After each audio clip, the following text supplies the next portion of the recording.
Total Wireless, like many carriers, uses SIM card locks to prevent fraud and ensure devices stay on their network.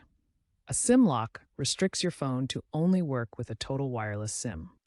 To unlock it, you need to meet specific eligibility requirements. As of late 2025, the main requirements are: your account must be active and in good standing with no outstanding balance. The device cannot be reported lost or stolen and must have been active on Total Wireless for at least 12 months. Meeting these requirements is the first step in getting your phone unlocked. Requesting an unlock is now primarily done digitally through the Total Wireless app or website, streamlining the process.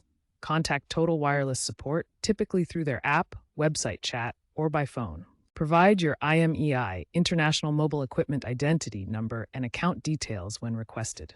After submitting, Total Wireless will review your request to confirm eligibility. Once approved, you'll receive an unlock code or a remote unlock confirmation.